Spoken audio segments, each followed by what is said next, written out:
Good evening, everybody, and welcome to Mouse Quiz here on November 20th, 2020.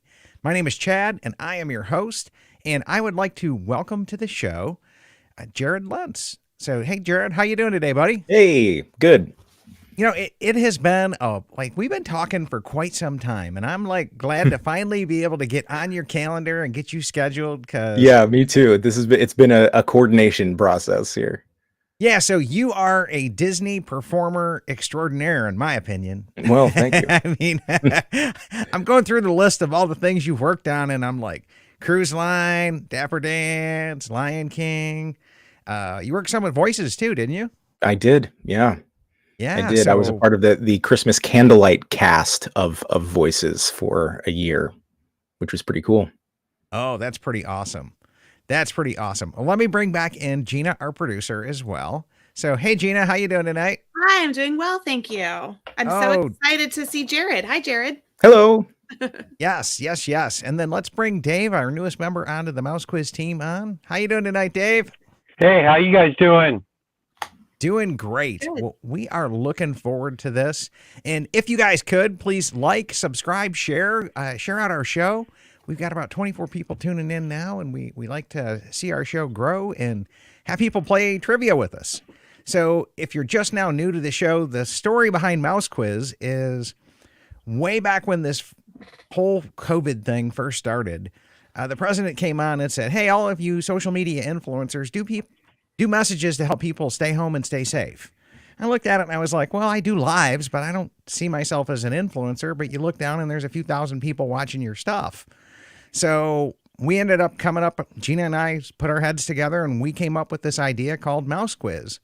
And it's a way for people to come back in and get your Disney pixie dust fix by playing Disney trivia at home, remotely, safe at home. And it's our form of social distancing. So that's a little bit about the background of our show and kind of how we got started. Because at the time, the parks had shut down. So like all the YouTube streamers were like, they had nothing to stream about. So we had to come up with some kind of a unique new Disney stream and kind of got the show started and been having a lot of fun with it. We have a pretty extensive and honorable list of guests, such as Jarrod that has joined us, various podcast teams and podcast families. So we welcome everybody from the Disney community, and this is a free show. It is listeners supported through Patreon as well. So come in and play, share out the show, and we'll get things started here. So, Jenna, looks like you brought your own fan here. So, Hey.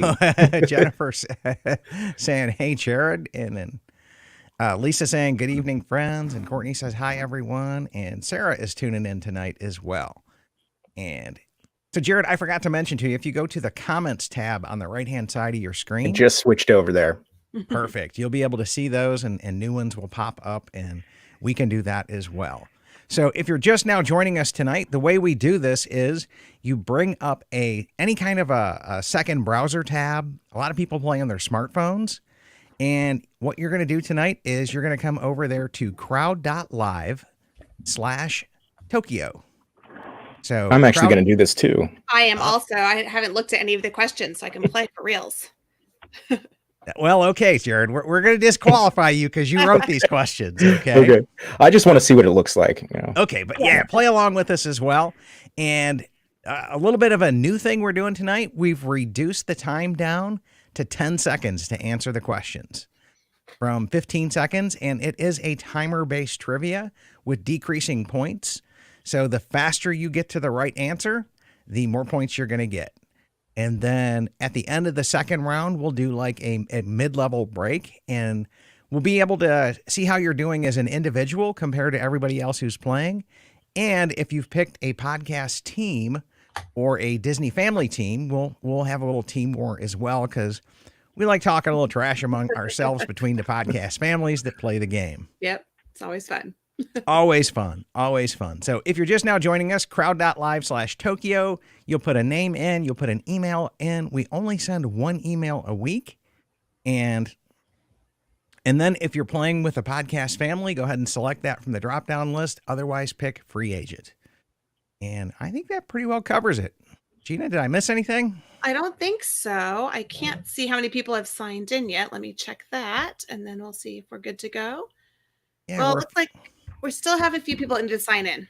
Got it. So we'll say hi to everybody as Yeah. well. Looks like Dave's got some camera issues tonight. Oh, There he's he is. back. Speak of the devil. I was signing in. Sorry. Oh, okay. Got it. And then Multitasking. Yep. Eric says good evening on YouTube, and Glenn's here with us tonight. Hi, Glenn. Welcome back. And, yes, and then Samantha's here, and Lisa's tuning in, saying hi to Glenn. And then Jeremy actually helped wrote some of the questions tonight. And Jeremy is our ringer here, just so you know, Jarrod. Okay.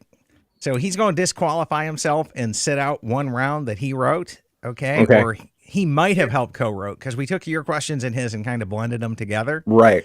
But other than that, I wouldn't put it past him to still be in the top set tonight as well. Great. Yep. He is good and fast. And Well, Glenn if is saying- if me being on the app will mess up the rankings or something, I don't need to play. But No. you can Go totally ahead and play. Yeah, you can totally play.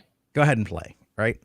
And then Glenn is saying that this is the best way to keep the magic going after coming back from Walt Disney World last night. Ooh, Cool. ooh, I post-Disney said- withdrawals there, Glenn. It's real.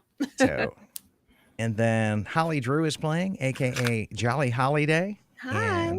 And yes, Holly will whoop up on people as well. So you got to keep an eye on her in the leaderboards there. Mhm. Okay. And Heather saying happy Friday to everybody. And so this is what we do. We just kind of get together and play trivia. I'm going to go ahead and share out this screen here and take a look, see how we're doing. Yep. And the other way you can join really quick and easy is just take your smartphone up and point it at the QR code in the lower left-hand corner. I believe it's right down there, way down there. We always get our left and right mixed up every time. There it is. It's There kind it of is. I got funny, it. right? There it is, right there. You can pull that up and it'll just take you straight over to the web page there. And real quick, Glenn tried to meet up with Jeremy to break his thumbs, but he wiggled out of the meetup. Yikes.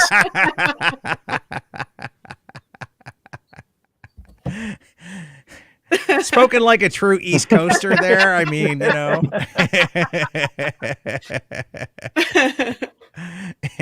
he goes, LOL, Glenn, it was a long week and I was beat. And yeah, he failed miserably to meet us there because I was there the weekend before you, Glenn. And You guys just miss each other. yeah, Jeremy and I figured out we were in Epcot the same day, but didn't just run didn't past work. each other. So Oh, yeah, it happens. it happens. Oh, well. Next time. There's always a next time, which is great. Next time, and great news is next time it happens, we'll be able to park hop and go to each other's parks and make that connection and make that happen. Exactly. Let's go ahead and kick this round off. And Jeremy, Jeremy's here. So Jeremy, maybe you can type a couple of hints that you put in your questions. But Jarrod, what kind of hints can we give the audience and things to be thinking of in this first round of questions? Oh man. So what's the first round? Is it Tokyo? Tokyo. Yes. Mhm. Okay. I don't know. I don't know what kind of hints we could give. I thought it was pretty easy because I haven't been there and I got most of them right. So. Yeah, I think this is pretty straightforward. I don't know that I'm the best question writer, but I think even the stuff that you don't know, you'll be able to figure out because most of these are true false. So you'll be able to figure it out. Just use a little bit of logic. Yep. Yeah. I think that's some good advice there as well. So, and then Steven said he's sitting in MCO, but he made it. So, Yay. Oh, nice. Yay! yay. Yay. And then Jeremy says, yes, general info about the park, attraction, food, Okay. characters. We tried to make them easy because he hasn't been there yet either. Okay. So, okay. Well, that being said and done, let's go ahead and kick this round off. And we'll see you guys back in a few minutes. And 10 seconds, remember. Yep. So good luck.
All right. Well, welcome back, everybody. And let me come back Horrible. in and let's see if we can throw up some scores here and show the leaderboard. So, congratulations to Jen, PSA Kid, and Welch.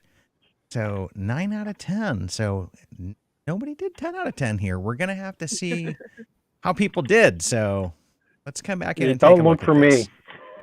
this. Dave, you ducking and hiding on this round? Yeah, you might want to start at the bottom and work your way up. It'll be quicker.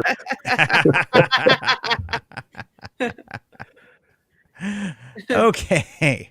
Well, 60% of the audience got this one right, that 1983 was the first year that Disneyland Tokyo opened. So that one was kind of a bare bones fact as well. And 71 was Disneyland, 55 was Disneyland, 71 was World. Magic Kingdom, yeah. Yep, Magic Kingdom. And then 2014 probably Shanghai. Yes. Okay. Yes. So they had some decent distractors there. And then Tokyo Disneyland was the first international park. I knew that one. And Yeah, I think that one is I don't think when people generally think of Tokyo Disneyland as the first park, which is why I included that in there, because I know when I first learned that fact, I was like, what, really? That was the first place they decided to try an international park, and yeah, that's true. Well, it makes sense because when you look at like all of the international tourists that come to, the U.S., right? And then you look at it and go, what's a profitable economy that's stable, that Right. Japan ranks right up there as the Well, first. and we'll get into a question here that'll piggyback off of this one further on. That's a little bit more detailed about the history of that. But yeah, it's an interesting history there between Disney and Disney and someone else. Yeah.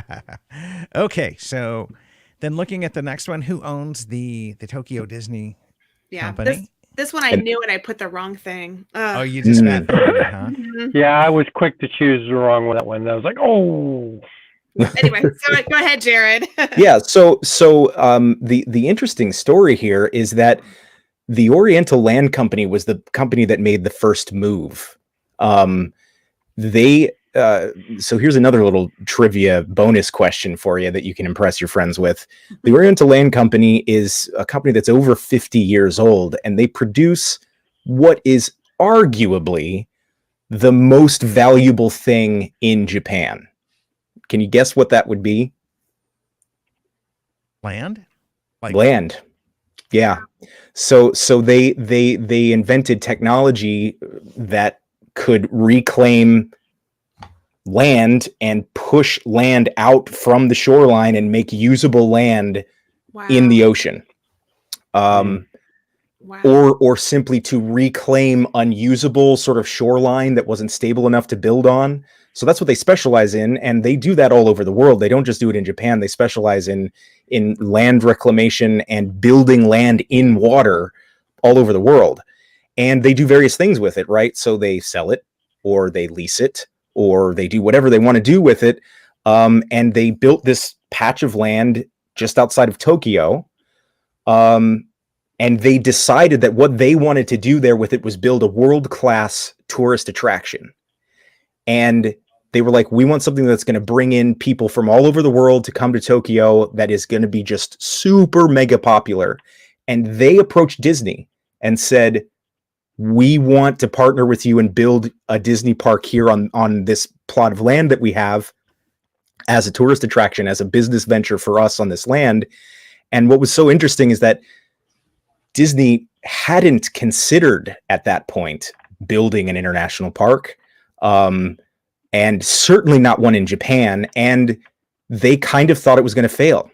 The behind the scenes story there is that they didn't think it was going to be very successful.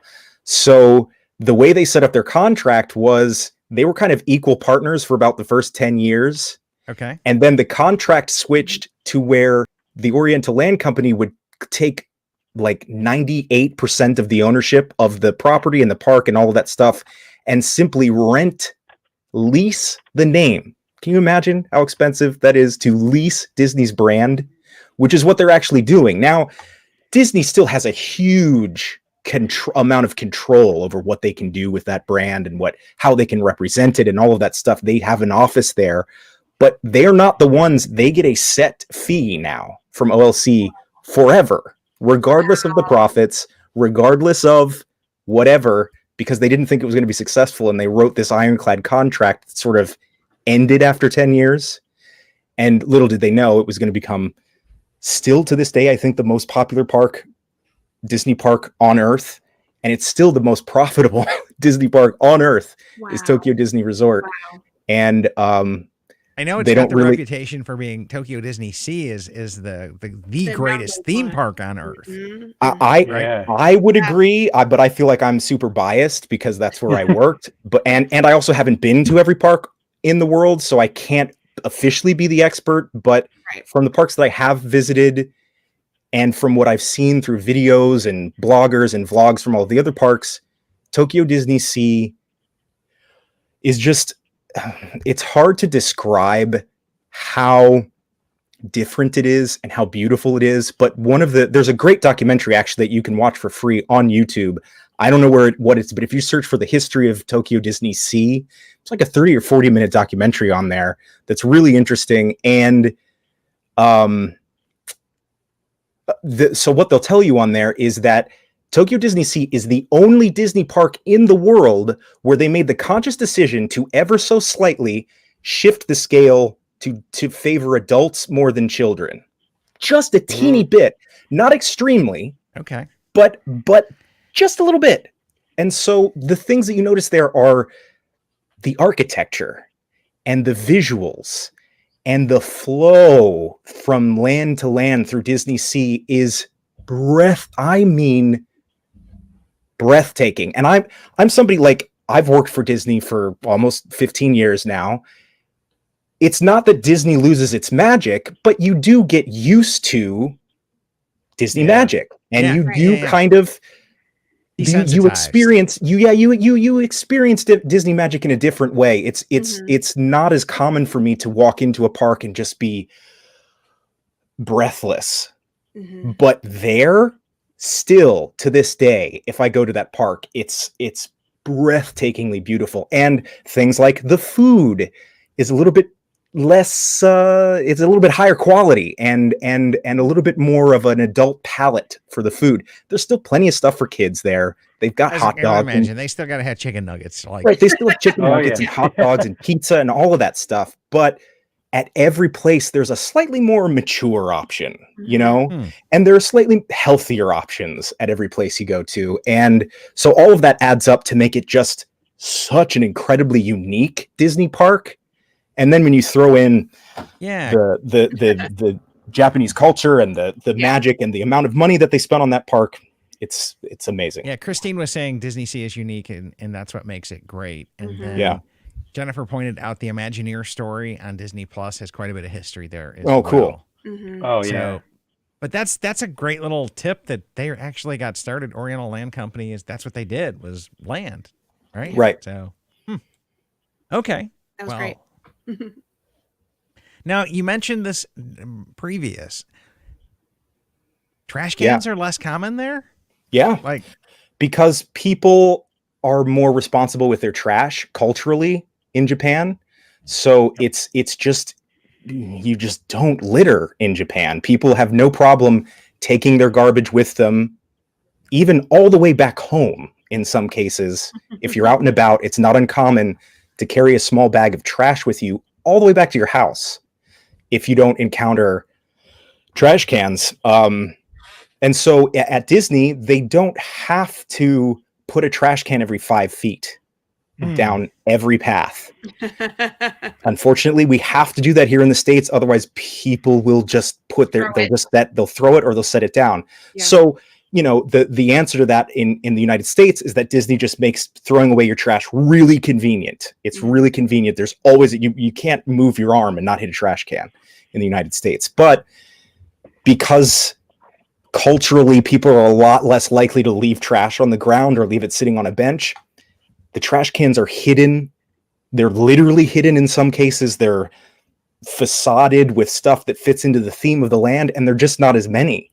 So that's another one of those things that both in Tokyo Disneyland and Sea, it's a subtle thing, but when you're looking around and you don't see all of those trash cans in your pictures and all that stuff, it's one of those subtle little extra magic things that adds to the... It just adds to it. Yeah, to the wonder of the whole thing. Yeah. Wow. And then the next thing that we see is different is you got to pay up to ride the monorail there. Yeah. It's not a free attraction.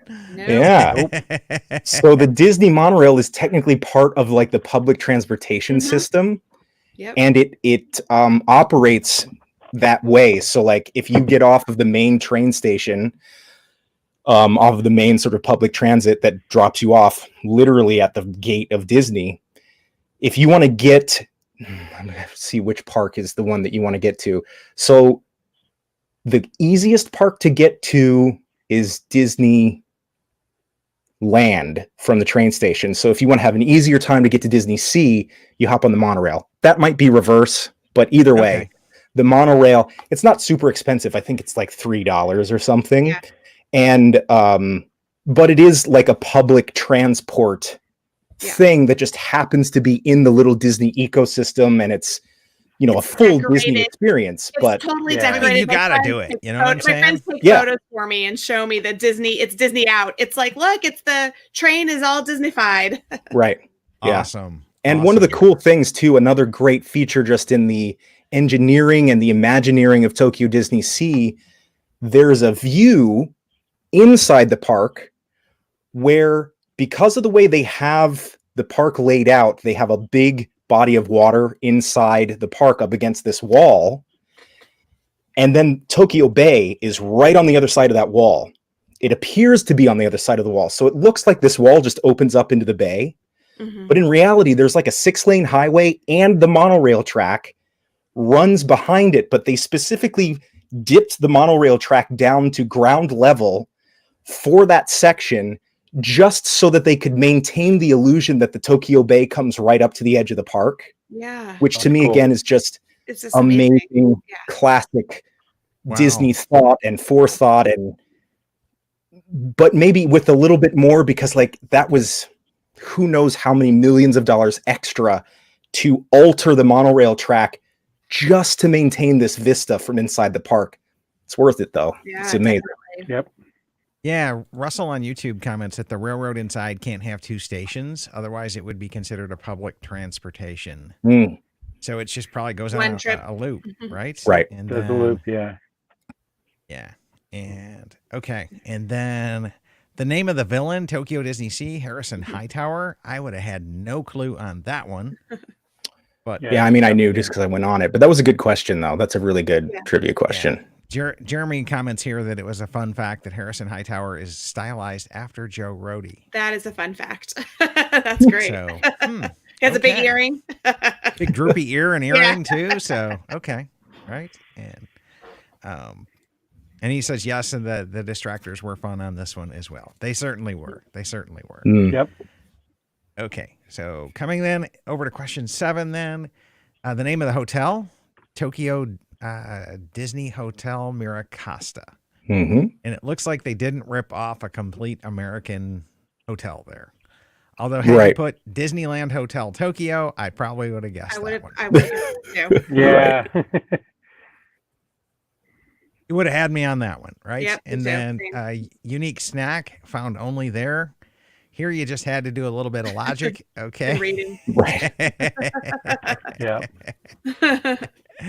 And then Samantha says zebra gnomes, the popular snack at Tokyo Disney. They returned. Right. Yep. Zebra, just so you know, Jarrod, zebra gnomes is Mouse Quiz legend. Okay. We made a distractor question for, what's the famous snack over at Animal Kingdom? Okay. And so instead of zebra domes, right, I put zebra gnomes Great. as a distractor question. And I Forevermore. got so many people, and they all just started dying laughing. Excellent. It's now part of our culture. Oh yeah, any food themed question, you got to put it in there. Yes. Yeah. So you're going to see zebra gnomes pop up all the time, right? It's good. Yeah, but Mickey pretzels, Mickey bars, you know those are everywhere. And okay, so Disney parks characters. Which character came from there or is more popular there? and that one is Duffy. Yeah, and it's not a little bit more popular. It's Duffy. Duffy is more popular than Mickey Mouse. Yes. Really? In Japan, for sure. Like, wow, like it's where he was the boss, huh? Yeah, especially when it comes to merchandise. I mean, people, I feel like everybody always has a special place in their heart for Mickey, but when it comes to people's like favorite character in Japan, Duffy will win hands down every time. I even had a cool shirt that I got. I got at one of those sort of like, it was an unofficial t-shirt shop with kind of irreverent t-shirts in it, but there was a great one that had Duffy with kind of this angry look on his face, and he had caught Mickey Mouse and was like about to eat him on the table. But it played there because it was like, Duffy is mega popular. I don't even think I'd heard of Duffy before I went to Tokyo. But yeah, it's crazy. And Duffy and his sister, girlfriend, Daisy May, girlfriend May or something like that. Yeah. So super popular. So Brendan saying, meaning no offense, who's Duffy? And he's downstairs on the couch. That's my husband. He's downstairs on the couch. I have him. he's Mickey Mouse's teddy bear. Yes. Which is what a lot of people don't know. And he has a hidden Mickey in his face too, which is cool. Yeah, and on his paws. And on his paws. Yeah, and the story is when Mickey went over to Tokyo to open the park, didn't Minnie give him a Duffy bear to accompany it? I think that sounds right. That sounds right. Yeah. Yeah. I think that's the lore, the lore there as well. Oh, hey, Kayla. I just saw one of my friends on here in the chat. Oh, hey, hello. Yeah. And my brother David. Hello. It's true that there are spots for guests to bring their stuffed Duffies and pose for them with photos. Oh yeah, all over the place, and Shelley people do. Shelley May. Yeah, and that says Shelley May is super popular. Super popular. Now, if Duffy wins out over Mickey, does Shelley win out over Minnie? I mean, for sure. For sure. Like, I'm telling you, when you look out over a crowd of people and you look at the various like ears and backpacks and popcorn buckets, there will be between Duffy and Shelley May, 8 out of 10 will be either Duffy or Shelley May. Yeah. 100 all the time. Yeah. I mean, I guess if I was going there as an American tourist, I'd probably rock the Duffy gear too. Okay? Sure. But the Japanese people rock the Duffy gear too. Like the hardcore Japanese fans, it's just one of those weird things about that park and that culture. That character is just super popular. Yeah. Got it. And then it looks like you guys got a bunch of people on this question. So for what area or what themed land houses Haunted Mansion there? And it's in Fantasyland. So, I would have picked Westernland because I would have went, it sounds more like what we have here. Yeah, that's what I went with. Yeah, I actually got that one wrong too. Oh, wow. Okay. Yeah. So, okay, good to know. We all thought it was Westernland. Yeah, well, there you go. Okay. So, Gina, can you warp everybody over to the next round, or do you want me to try doing it? I can do this. I can set it. Okay, cool. So Gina's going to warp us all over to the next round. And what that means, if you're new joining us, your phone should automatically go over to the next set of questions. And I'll be able to tell on my screen when she successfully does that. And let me push the button, and I think we're good. Yep. Okay, then. Okay. So, cool. Yep. Now, I warped over as well. If you did not warp over, just go ahead and hit refresh on your web browser. And if you're just now joining the show, it'll be coming back in, and you can go to crowd.live/DCL show. And let me put it here, or just use the QR code. Okay, real quick recap. If you're just now joining us, you'll put your screen name in that you're going to play with so that we can score everybody's points and show how you did against the crowd. And then we'll have you put an email address in. We send one email a week just announcing winners and telling who's on the next show. So that being said and done, let's go ahead and kick off this next round. And I will see everybody back in about 10 minutes, 7-8 minutes. So good luck, everybody. Good luck.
All right. Well, welcome back, everybody, and congratulations to Jarrod. Glad to see you did well this round. Welch and Annie, Me too. as well as Jeremy did pretty well as well, which we kind of knew would happen. Kayla's up there in the top too. Very nice. So, okay, so let's come back in and take a look at these questions and see what we've got coming on here. And let me just open this thing up and drag it on over. But a lot of people did pretty well in this round. Okay. It did very well in this round, as a matter of fact. So let's come back over. Start at question number 1. And what test must all DCL performers pass to perform? Got to swim. And 72%. A swimming test. Yeah. Okay. That's and so this isn't unique to Disney. This is actually most cruise ship performers anywhere in the world. Because you are a crew member on a cruise ship and you have to know how to do that. You have to know how to survive at sea. Yeah. But it's a daunting thing for people who have grown up as performers their whole lives, and maybe they didn't do the most athletic things in high school or college, or, aren't into any type of like extreme sport or anything. And then they go, congratulations, you're a performer on a cruise ship. Now jump off this dock, learn how to put on a life vest in the water, out of the water, survival suits, inflate a raft, climb in the raft, learn how to command a raft, how to steer a raft, how to use flares, how to signal other ships with mirrors and all of that other stuff. We went through extensive safety training. Yeah, and by the way, save a guest if something bad happens, right? Yeah, and guests will look towards you anyway if something happens. Right. And one of the things specifically with Disney and many other cruise ships as well, I just don't want to speak as an authority on all cruise ships because I haven't worked for anybody else, but performers are in a unique position because just in the cruise ship industry in general, it's known that most of the people that work on a cruise ship are not Americans. That's just the way the labor goes. It's we're being honest here. It's cheaper for companies to hire labor from other countries than it is to hire in the United States.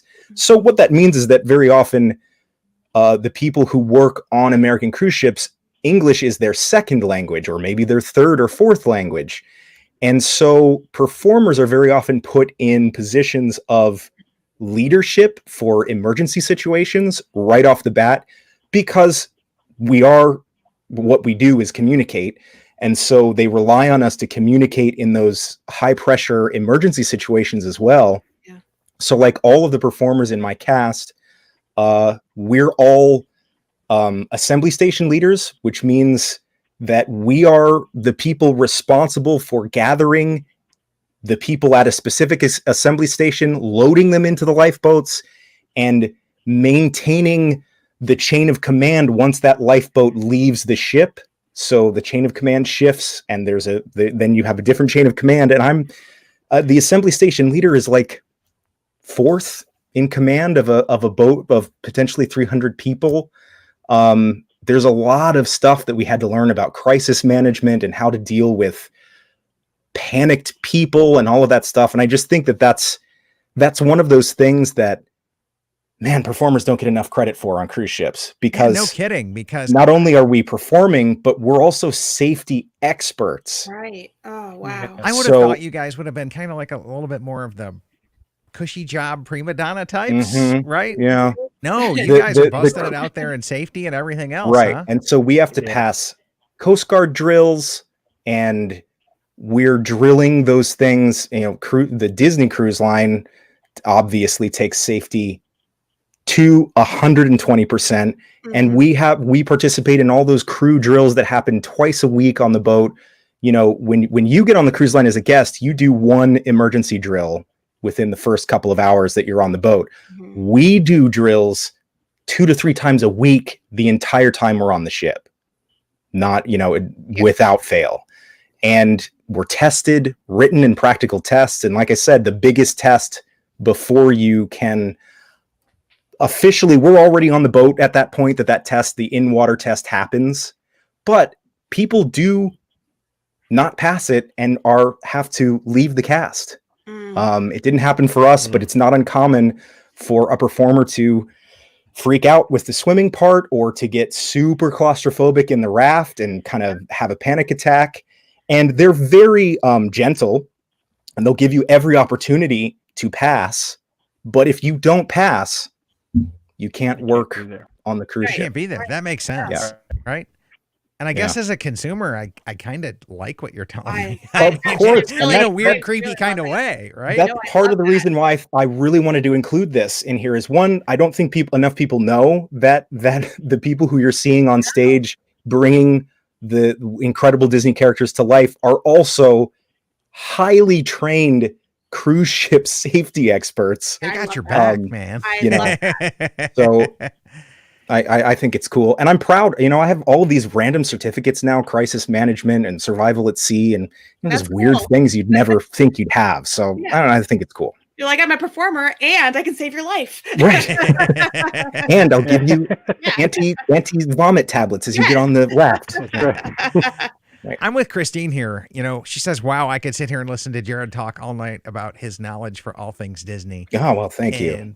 That's the whole reason why we bring you guys in for quiz shows, okay? This is a great idea. It lends itself really well, and we know we're going to go long tonight. We only did 3 sets instead of 4. So, but, you know, we're having such good fun. No one really cares because we're all entertained. And this is like good inside scoop that we just don't get anyplace else. Yes, and, absolutely. But yeah, on that one, I can just say, as a consumer of somebody who wants to go on his first Disney cruise that just kept booking them and having them canceled. You got to go. I mean, and that's I'm the other thing right? I'll say about the cruise line in general is, if you are a Disney mega fan, cruise line should be at the top of your list of things to do. Absolutely. Top of the list, period. Absolutely. It's almost a little too much Disney for me personally. But if you're a mega fan and you just want to have 24/7 in your face the most extreme Disney experience, cruise line. That is what they do.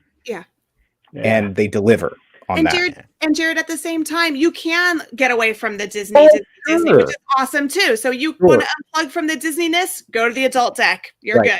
Yeah. Right. They do a great job of providing separation from all of the kids if you want to get away from that.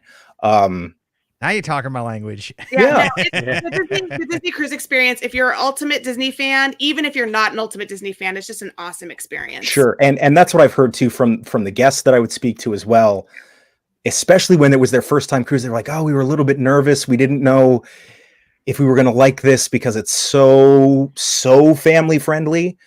But every time I would have that conversation with somebody, they would be like, but we love it. Oh my gosh, the service you know, again, I'm going to be biased here because I worked for them, but I have been on other cruise ships, and I've yet to see a cruise ship be as magnificent and beautiful. Yes, there are bigger ships that have a lot of fancy high tech stuff on them, but the Disney did a great job of building a classic yet modern looking ship that just feels really majestic and really grandiose and super Disney all at the same time. So they're fantastic, I think. Yeah, I think after today's show, we're all going to be hitting up our travel agents going, when can you get me on the next cruise? Well, unfortunately, it won't be next year, but yeah, you're talking me into it, Jarrod. I've never actually been on one either. I was in the Navy, but I never went on a Disney cruise. Yeah, so just a couple more comments here. So Linda saying, same here, incredible information, Jarrod. Jessica saying, agreed, this is also interesting, Jarrod. Thank you. Sure, my pleasure. So, okay. So electric engines on the ships. Yeah. That one. So I had the cool opportunity as the cast member or crew member on the ship. That's one of the only places in the Disney community where we're our labels or something else. We're crew members first, we're cast members second. And that has to do with the safety. It has to do with the hierarchical structure of sea life, with the captain and stuff. So we're crew members, we're also cast members, but that's beside the point. The only people who are allowed to tour the engine room at all on Disney Cruise Line are crew members. It's not open to the public in any way for security and a whole bunch of other reasons. Yeah. So I'm liking that as well, by the way. Huh? You're liking that as well, by the way. So, because there are other cruise companies that you can pay for a tour of the engine room and whatever, but they don't offer that on Disney Cruise Line, but they do offer that to crew members because it's an incredibly enriching and fascinating. That was one of the most fascinating days on the ship, was the day I got to go on the engine room tour. And what we learned there, and what I think was one of the most fascinating things, is that so there are these massive diesel engines, but the only thing those engines do is generate electricity. Yep. And then that electricity is used to do everything else, including propel the ship. There are these two gigantic, almost unimaginably huge electric motors that actually spin the propellers. Wow. The big diesel engines are not spinning the propellers, they're just generating electricity. And that electricity is pumped throughout the rest of the ship to do anything else they need to do. So It's really cool. And then the longest show for a main stage performer, Royal Court Royalty. Yeah. So for those that don't know, this is a reservation only, upcharge, kind of like a tea ceremony where the kids, it's mostly for kids, but the kids get to meet 3 of the Disney princesses, and they have sort of an extended, very, very personal meet and greet with 3 Disney princesses. And it's this whole tea thing. So there's this very elaborate tea luncheon that's served with little sandwiches. And there are 2 hosts of the show, Lady Chamomile and Chef Brulee. And those are 2 main stage performers that also do that show. And it is 90 minutes of nonstop talking, singing, and then live interactions with all of the tables. And most people on the cruise ship never see that show, but it was one of the shows that I did on the ship, and it was a rewarding but grueling experience, because that happens in the middle of the day when all of your other friends are either off or doing much lighter activities. And it's kind of this 90 minutes you're on, like 90 minutes, and it's a lot, and it's the 2 hosts, and I'll say this too, the woman host, Lady Chamomile, has even more work to do than the Chef Brulee, because she opens the show and welcomes everybody in, and that's about 20 minutes in the beginning. Oh wow. It's this very elaborate thing where she greets everybody, and then they have a scribe read all of the names of the children as they come in, because it's a royal ceremony, and they're either given a tiara or a sword and shield, depending on what package they bought. I mean, it's gender, but you can get whatever package you want. They're not discriminatory about that. So that's Royal Court Royalty, and it's a marathon of a show. Yeah. So Brendan, you're going to have to borrow a kid, I guess. And yes, you cannot see the show if you don't have kids. It's true. Oh wow. You can't see it. You're not allowed to get a reservation unless you also book a reservation for a kid. You can, and you have to at least bring 1 adult, but you can't go with just adults. You have to bring a kid. Yeah. Okay. Well, and then some 3 and 4 day cruise ships kill time by traveling in circles all the time. Although that water skiing off the back sounds that would have been fun. That sounds cool. Yeah, that sounds cool. Fun. Yeah. I think I'm going to work you guys double time on safety crew with that one. So you can get to Disney Canyon just not even a day of steaming, so you got to go in a circle. Right. The ships are fast, and those distances aren't as long as they appear to be on those Bahamian cruises out of Port Canaveral. And so, especially on the 4-day cruise, that day at sea, we're literally just going in circles and circles and circles and circles, which again, if you're a little bit nervous about being on a cruise ship, maybe it's your first time, that should make you feel even safer because we're never really that far away from shore either. They go just far away so that the shoreline disappears, but that's literally it. That's the measure, so that you feel like you're out in the middle of the ocean, but the shoreline is literally right there just beyond your visual Perception, field. huh? Yeah. Wow, that's another. Dude, I love that. you're making me feel more and more comfortable with this. So. Well, good. Yeah, see the Bahamas. Okay. And Disney ships can desalinate water. That one, the crowd nailed. Yeah. I would hope that they all could, right? Yeah, I mean, up to 100,000 gallons a day. Wow. Yeah. Got to make water. So now, based on this question, I have to ask, did you play the genie role? I did. And we can talk about that because the context for the shows, the main stage shows that happen in the proscenium theater on Disney cruise ships, is that we are actors portraying these characters. So we can actually talk with the guests. We don't initiate those conversations, but if guests want to come up to us and talk to us about a character that they saw us play in those shows, we're the agreed upon scenario is that we are actors portraying those characters. So yeah, I was the understudy for the genie in Believe. I don't know if you've seen it, but you can watch it online. It's one of the older Disney Cruise Line shows, and in comparison with some of the newer ones, it does look a little bit tired, but it's still a great show with a great storyline, and the genie is a huge main character in it. And it takes about 90 minutes. And you'd think it would take less because it's just blue paint, right? But getting that bald cap prosthetic on, and the blue paint is actually very subtly shaded and highlighted to contour your face. So it's not just straight blue. There's contouring and it's airbrushed. And so you have to go 90 minutes before everybody else is called to sit in that chair and get glued up with the prosthetic that changes the shape of your face and your nose and spray painted blue. And oh, wow. Takes a long time. It's kind of a deal, right? Yeah. And then Christine was saying, don't the performers also help with the photography meet and greets? We do.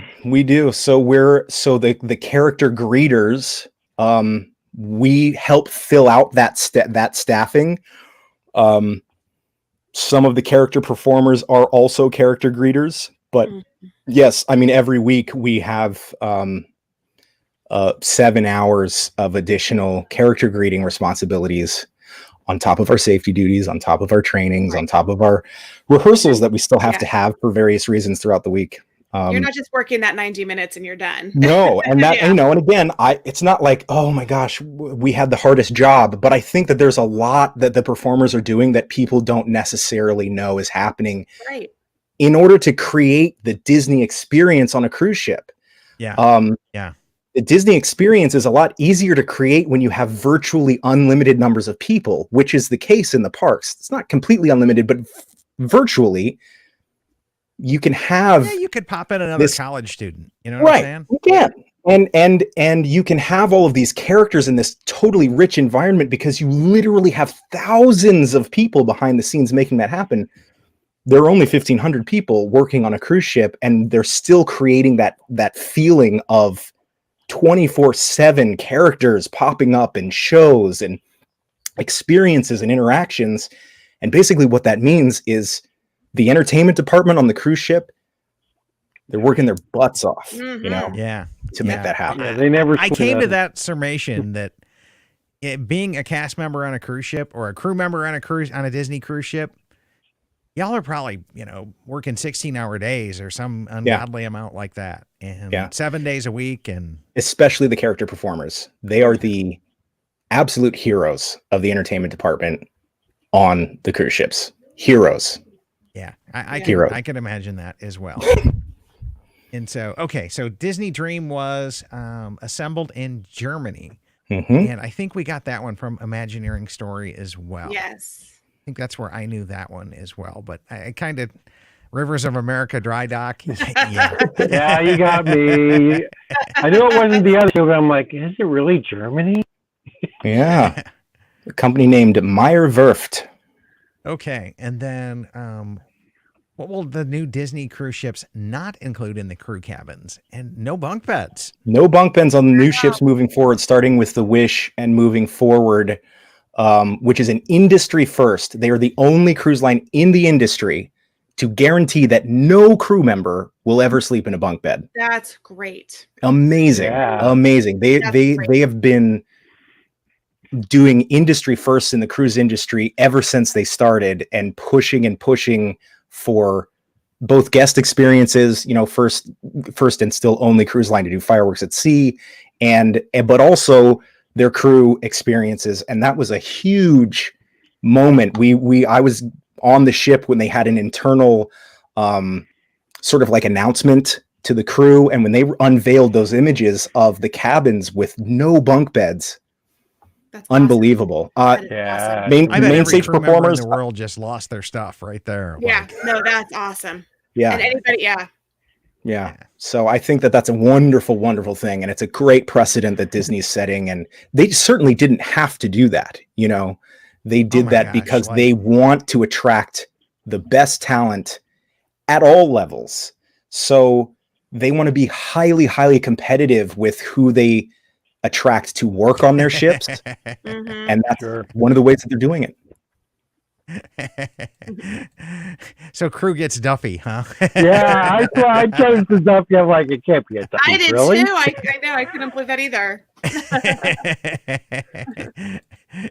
The distractors were off the hook here. And sorry Right. about this one. I didn't catch this one. Normally I would have made the yellow answer the yellow color. So that one's on me. But I think that was on Imagineering Story as well. Yeah. As we got that answered there. And it was a big deal because they're normally orange? Or Yeah, something? before Disney, they had to be orange by the laws that govern cruise ships at sea. But Disney was able to kind of throw their weight around, and they actually did extensive testing. So they built several different lifeboats and painted them all different colors, and they had to do testing showing that they were just as visible at set distances as the Blaze Orange boats, because the Blaze Orange just was not going to work for them in their color scheme designing the ships. The ships are designed after the classic Mickey Mouse, color scheme, and there's no way you can incorporate that horrible bright orange into that. Yeah. But once Disney started doing it, then most of the rest of the cruise industry followed suit, because the bright orange never looks good on any ship, and yellow goes with a lot more things, so now you see it on Norwegian and cruise lines all over that the place. makes sense to me as well. That one really does. Okay. Yeah. And then it looks like that Royal Court Royal Tea that you have to have a kid to come to Mhm. has got some of the most rarest pin collector stuff out there. Right. So the kids get a package of stuff. The girl, like I said, the girls get a tiara, and then they get a little jewelry box with a Cinderella that spins and little charms. And then the boys get like a sword and shield and some other things and pins. They all get pins, but the pins are different for the boys than they are for the girls. They're also exclusive to Royal Court Royal Tea. And so when you think about the qualifications that you have to meet to get those pins, you have to go on a Disney cruise. You have to have a kid or be a kid. You have to make a reservation for this show, which only happens once a cruise, in order to get those pins, which is the only place you can get those pins unless somebody's selling them on eBay. Oh, wow. And then the rarest pin is on a day where one of the typical princesses in the show can't make it, and they have to send a different princess. And so you get her pin. Oh, wow. But you have to be a boy to get the rare pin on the day that one of the normal princesses can't make it. Oh my gosh. And so for us, our backup princess was Rapunzel. So the Rapunzel pin for the boys is one of the rarest pins on earth, because all of the requirements that I just said, you have that for that one. You got to order the boy package on a day where one of the normal princesses is not available, and be on a cruise. So You got to have really some hard luck thing to get. involved to get it. Yeah.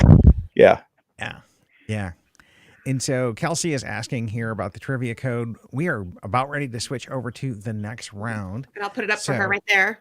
Yep. So there you go. And before you warp us, though, Gina, let's come back in and do a halftime check and see who's winning here on the multi-game as well. So far, congratulations to Welch, Christine, and Jarrod for coming in as our top 3 players there.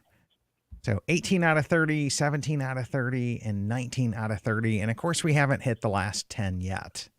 And then let's do a quick checking in on the podcast families. And oh my gosh, the My DVC Points team is actually winning for once. Yay! So Hey!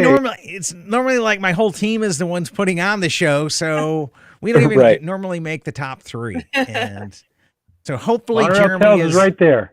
Yeah, hopefully Jeremy is locked out from pulling up the homies on this, but we'll come back in. That was some really happy news to come back in and see. So, Gina, I'm going to go ahead and just warp us over to this next round. Okay, I was ready. Okay. Okay, you got it. I got it. Perfect. So, okay. So now if you're playing at home, you'll come back in and you'll go to crowd.live/WDW show. We should have automatically moved everybody over. If you were playing before and you didn't get moved over, just hit the refresh on your browser page and you'll come back into this next show. And Jarrod, tips on this next set. So what do we got going on here? Let me take a look at my notes because I just want to. It seemed like it was a hodgepodge of like various different roles and things you've performed in. Right. Yeah. So this is a pretty wide mix of things. Yeah, it's going to be focusing on live entertainment. So get that folder ready in your brain, and hopefully, I hope that there's some stuff in here that people don't know, but we'll see. Yeah, we'll see. Okay. Yeah. This is what makes it fun, is we all get to learn something as well. And so I'm with you, Kathy. Yay. My DVC points. So I'm going to go ahead and kick this thing off. Crowd.live/WDW show, if you're just now joining us. And let's go ahead and get this thing a-rolling.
All right. Well, welcome back, everybody, and let's come back in and see how we did on this round. So congratulations to Jeremy, Jarrod, and Jennifer.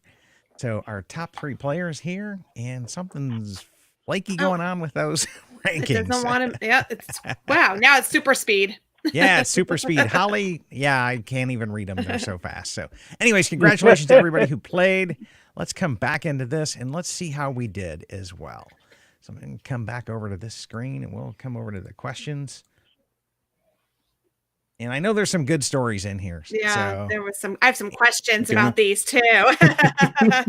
Yes, and you tricked a lot of people on this one. Mm-hmm. The total songs that the Dapper Dans can sing. I guess it's unlimited, right? It's unlimited. It's limited by the least number of songs that one person knows. You know, so like the people that have been in the group longer know more songs.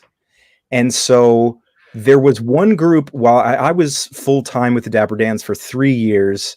And over my time there was one combination of guys that they did the math and they could do like 115 songs. Wow. I think I was up at around 75 by the time I left, but the rehearsal process requires that in 2 weeks you learn 35 songs, I think, which is a lot to do. They call it Dapper Dan University, and you have 2 weeks to learn the basic Dapper Dan repertoire, which is 35 songs, and all of the bits and the tap dancing and the playing of the chimes and all of that stuff. In 2 weeks. It was one of the most intense rehearsal processes I've ever been through. Wow. Just to get ready for that. And then you continue to rehearse throughout, and that's how you build the repertoire. We actually rehearse once a week. There are 2 full-time quartets, and they work 4 days a week, and 1 day a week both quartets are in. And for half of the day, one quartet is up performing, the other quartet is down in the tunnels underneath the Magic Kingdom rehearsing, and then we switch at lunchtime. And so you spend a half a day every week rehearsing all year long. And that's when you build that repertoire of getting up to those 70, 80, 100 songs. Got it. And so true or false, Voices of Liberty have a dining experience with the candlelight processional narrators. That sounds just like one amazing perk of being in Voices, as if being in Voices of Liberty wasn't an honor enough, right? Yeah. I wish that was real. Well, I do too, which is why I wrote the question. Like, is that possible? Yeah. But we do get to meet them, right? Because our dressing room is right next door, and the celebrities are varying levels of wanting to interact with us, but most of them are extremely kind, and we have some great moments interacting with these super famous people for a few minutes before the shows on the night, which is pretty cool. Yeah, I could just see geeking out with Neil Patrick Harris. So yeah, and he's incredible. Both his narration and just working with him. I work with him there, and I also worked with him on one of the Christmas Day TV parades. Of the 3 that I've been in, I was in the one where he did the opening number. I was one of the Dapper Dans in that long sequence where he did that brilliant opening number that was about 5 minutes long. Yeah.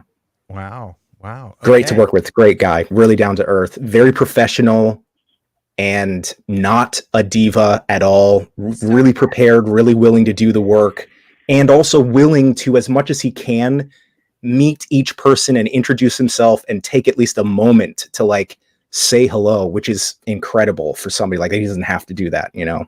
Yeah. I've heard he's a really nice guy, and what you're telling me just kind of backs all that up. I love hearing that.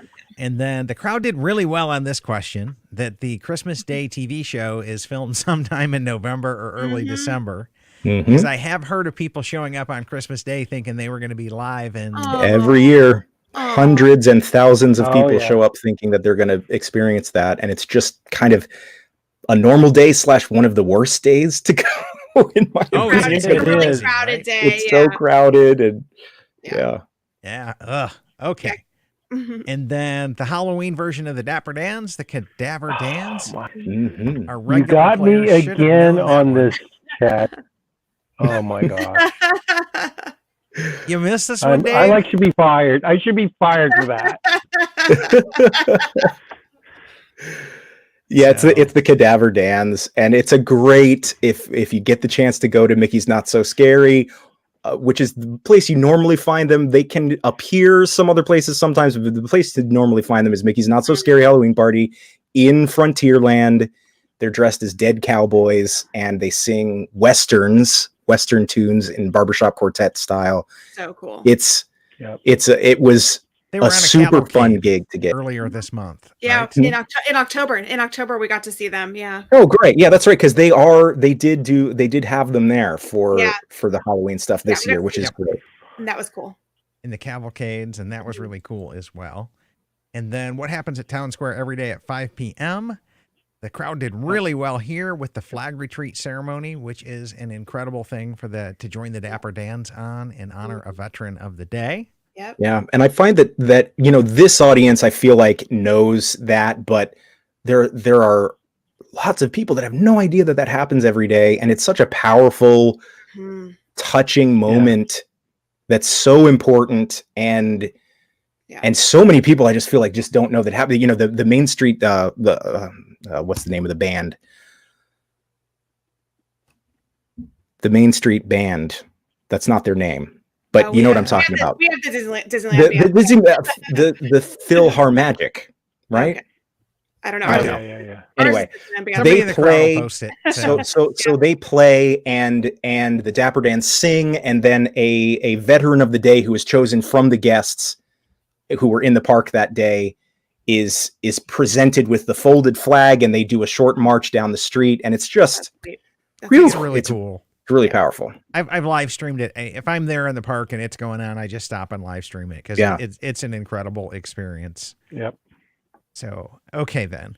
And then true or false, the American Idol experience voting was fake. And so the crowd actually voted for that, right? Yes, they did.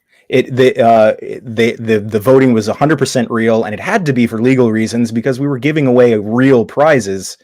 Ultimately, that golden ticket that the finale winner would win to send them to a guaranteed audition in front of the producers for the live TV show, because that was a prize that had real world stakes and value.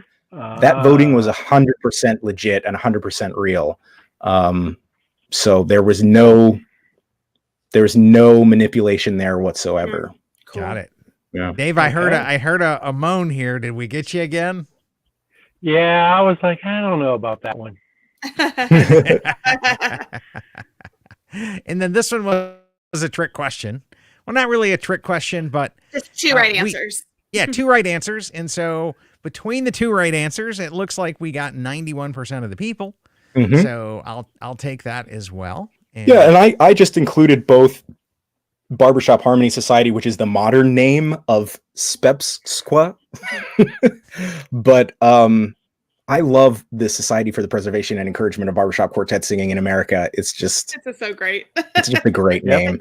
So but great. yeah, if you're a barbershop singer, you can come up to the Dapper Dans at the end of one of the sets, and we'll sing a polecat with you. For those that aren't familiar, polecats are songs within the barbershop community that every barbershopper knows. Mm-hmm. So there are kind of 10 hardcore basic ones, and then some people might extend that list out to about 20. But they're called polecats. I'm not really sure why. But yeah, they'll ask to sing a polecat. And that's one of the cool things about being a barbershop singer in general, is that there are these 10 songs, and I got to do it when I was in Japan. I found other people, Japanese people and people from all over the world, who sang barbershop, and you can go anywhere in the world with a group of 4 guys you've never met before, don't even speak the same language, but because there's this list of these 10 songs that everybody knows, you can sing 10 songs in harmony.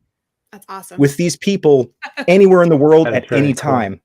Cool. And so if they do that, we will give them a little card that makes them an official honorary member of the mainstream chapter of the Society for the Preservation and Encouragement of Barbershop Quartet Singing in America. And we will tell them that guarantees them all the rights and privileges that we have, which is nothing. So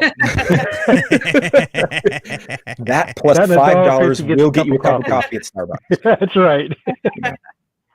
But not a latte, okay? Not a lot. Okay. And then which of these can be an exclusive and expensive dinner show? I have never heard of is this like a semi-private showing or? It's a super private showing. This is for the elite of elite, wealthy, corporations or individuals can purchase these packages through realms of reservation systems that normal mortals don't have access to.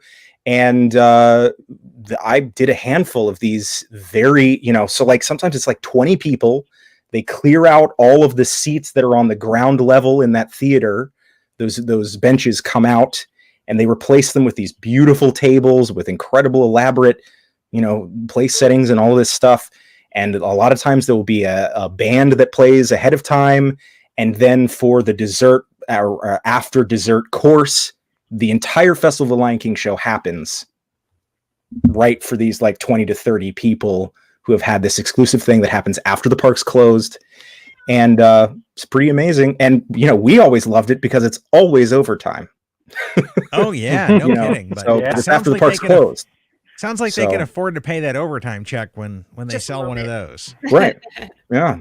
So those were some incredible things. And it's one of those rare things that you're just like, this is crazy that this level of product is available for purchase at Disney. But, it is. It's there. I mean, you can rent out a whole theme park. I guess it makes sense that you could rent out a private showing of... And usually that would be part of it. So like if a company would rent out the park for the evening, we would do shows for them. And then sometimes just extremely wealthy families would rent the park and do the Lion King dinner show and then go over and see Nemo and whatever. They can kind of build these packages from scratch and to order and to budget for whatever the needs of the client are. Yeah. But Festival of the Lion King is one of those things. Wow. So it sounds like that was a late night show, but it sounds like your rehearsals from 12 to 5 a.m. for the outdoor shows and parades were also a real thing. Yeah. I mean, so we can rehearse during the day indoors, right? So they have big rehearsal facilities, have huge, basically open, they're like warehouses, basically, that we can rehearse during the day. But once you're going to get on stage, the parks are open.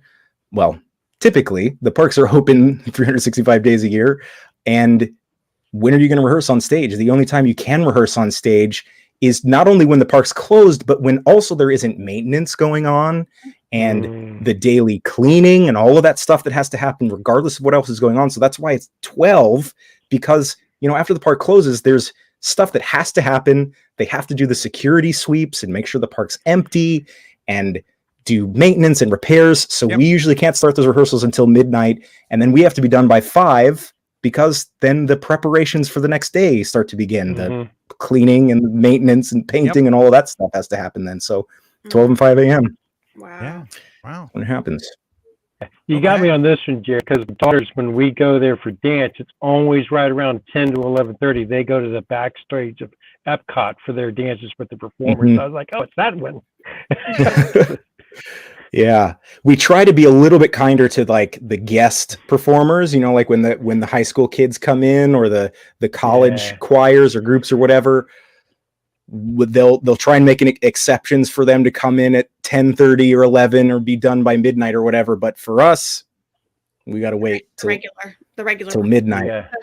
Yeah. Okay. And so I thought this was a great question as well. How often did the Festival of the Lion King performers rehearse together before performing on stage? And it sounds like you guys do your individual team performances or rehearsals, and then you all come together as one big show. Yeah. So this was specifically, I was a singer in the show. So this is from my perspective as a singer.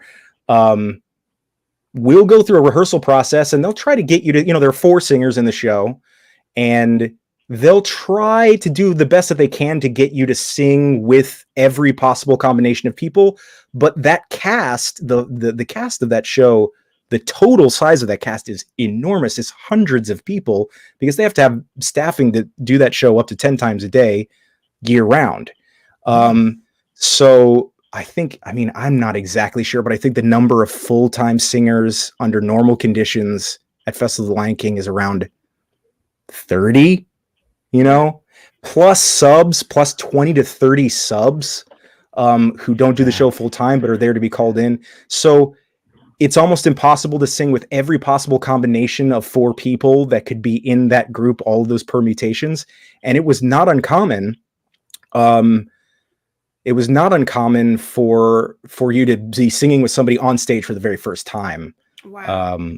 Because they were either new or you just hadn't gotten that specific rotation of that for those 4 people hadn't come up yet, especially in the beginning when you're new. That happens all the time. So you got to be very relaxed and flexible and trusting of your fellow performers. That was the first time, because that was my first Disney show. It's an incredible experience to join a show that's already running, because it's like, for me on my first day, I was extremely nervous, right? It was my first day. It was my first contract. I really didn't have a concept as to how big of a deal it was that I was at Lion King. That didn't come into perspective until I did many other shows, that, you know, Lion King is this like big show. It's super popular and everything. It was still a big deal for me, but I'm kind of glad I didn't know how big of a deal it was at the time. Because I might have freaked out even more. I was still really freaked out. But the cool thing is that because the show is already running, everybody else is so chill. And so that helps so much with nerves and with dealing with things like not having performed with another singer before or whatever, because everybody else is so on top of what they do. The techs are so on top of their stuff. The dancers are so on top of their stuff that you can just chill. And if something weird starts to happen, the other performers and the techs always have your back. And it was a great experience, but it did happen sometimes. Good deal. Yeah, that's amazing, Jarrod, because I saying all the things you said is like, there's no way you would find somebody as a first time or someone else. They've got to do it at least a few times. Yeah, and sometimes it wasn't. And that's also a testament to how well rehearsed the shows were too, that the shows are so consistent in how they're done that there's actually not as much of variance in performance to performance, so they can really get away with throwing different mixes of people together and you know, just making it happen. That's kind of what one of the things that has to happen in order to get that huge machine to run 10 shows a day, every day. That's a testament decades. to your professionalism and everything. It's amazing. Thanks. Yeah, very much so. Very, very, very much so. Let's come back in and check in with our leaderboards, and we're about ready to wrap the show up. So looking over at the top player of the night, and that would be Jarrod. That's me. So it's not real. It's not real. So we will go ahead and defer that over to Welch and Jeremy. And I told you Jeremy would come in, even though he sat out around. Yeah. Like I'm just like, I'm never cease to be amazed here. I'm gonna just go back to a different screen here, and because that one's driving me nuts. Okay. You can't see. All right, so let's come back into multi-game ratings. Jarrod, 29 out of 30, 24 out of 30. And then Jeremy was just fast, okay, at 18 out of 30, because he did set that round out. And then for team rankings tonight. I worked with her out in Tokyo. Oh, good deal. So, yeah. And then over at top team rankings, he pulled us up, and Jeremy, you were supposed to sit out another couple rounds. Oh, darn. So, yes. So Jeremy ended up carrying the welcome homies, because that goes on the average number of points per question answered. And so he heading to this. So Team My DVC points will have to come back in. And then the free agents actually beat out we saw the top 3. Yeah, Monorail Tales, Disney Crushers, Geekin'. Man, our normal winners here. Yep. Right. I think it had to be your guest that joined us there tonight, Jarrod. So, yeah. And Christine asks a really great question here. So let's go ahead and come over to that. And she goes, is there a way to follow you on social media? So Yeah, you can follow me on Instagram. I'm also a photographer, so Jarrod Lentz Photography on Instagram is a great way to follow me. I also have a sort of everyday account. That account's mostly for my photography. I have an everyday account that is Jarrodosity, so Instagram, my name, Ocity at the end, Ocity. You can follow me there. Those are the best places to follow me. I have a YouTube page as well. It's not super active. More to come, but those are the two best places to follow me, I think. Awesome. I put the Jarrodosity one out, so everybody Cool. can see Oh, got it. Yeah. And so here. Mhm. There you go. Jarrod, There we go. right? So Yeah. perfect. So, Jarrod, thank you so much for joining us tonight as well. And I Thank you also for want having me. to This is do fun. I made a last minute decision last night. Normally at the end of every show, we promote our Patreon, and I made an executive decision last night. If anybody signs up for our Patreon between now and the end of the year, 100% of that money will be donated over to Cast Pantry. So Cool. also 100% of our t-shirt sales from dvcswag.com. Will also, the proceeds from that, it'll be 100% for the year because I haven't taken any cash out yet. Now, it's not a lot. It's a couple $100 that'll come over there, but that's still a couple $100 that we can come back in and feed some cast member families that are struggling and suffering during this time of That's COVID great. during our pandemic. So dvcswag.com to buy our t-shirts, and then patreon.com/mydvcpoints if you're interested in supporting the show. And again, everything from now until the end of the year will be going over to a Cast Pantry donation. So that's pretty much wraps up this show tonight. Thank you guys for tuning in. Hopefully you had a wonderful time joining us. And we're already seeing some of the thank yous come in. So Great. Thank you. Really enjoyed it tonight. And thank you, Jarrod. And thank you, everyone. With that being said and done, we are going to wave goodnight. But the good news is we will be back Wednesday night with a special pub Wednesday. crawl edition. Yeah. Yeah. Wednesday night is the biggest bar night of the year, so we are doing a drinking around Walt Disney World and even a whole set just on Trader Sam's. So, Nice. Awesome. Yes. Cool. yes, gotta join us for that one. So, that being said and done, good night, everybody. We will see you guys back on Wednesday. See you Wednesday.